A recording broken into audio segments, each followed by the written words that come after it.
is that of Jolie King. ইন্টারপোলের red অ্যালার্টের মুখে পড়তে পারেন শেখ হাসিনার ভাগ্নি টিউলিপ সিদ্দিক। যুক্তরাজ্য ভিত্তিক গণমাধ্যম ডেইলি মেইলের এক প্রতিবেদনে বলা হয়েছে, চলতি মাসে তিনি আদালতে আত্মসমর্পণ না করলে রেড অ্যালার্ট জারি হতে পারে তার বিরুদ্ধে। প্রতিবেদনে বলা হয়, টিউলিপের বিরুদ্ধে একটি আদালত রোববার গ্রেফতারি পরোয়ানা জারি করেছেন।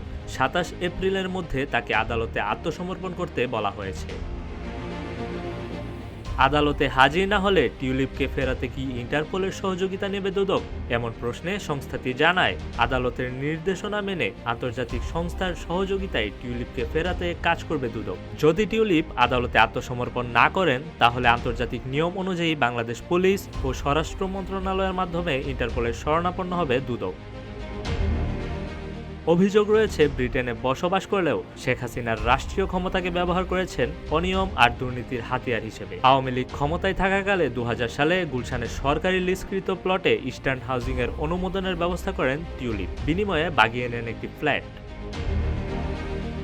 একইভাবে 2022 সালে পূর্বাচলে মা শেখ রেহানা এবং ভাই বোনের নামে 10 কাঠা করে রাজকের প্লট বরাদ্দ পেতে প্রভাব খাটান টিউলিপ। এ ঘটনায় দুদক সম্প্রতি আদালতে চার্জশিট দাখিল করলে তার বিরুদ্ধে গ্রেফতারি পরোয়ানা জারি করেন আদালত, যেখানে আগামী 27 এপ্রিল আদালতে হাজির হওয়ার দিন নির্ধারিত হয়েছে। তৌহিদুর রহমান, রূপালী বাংলাদেশ।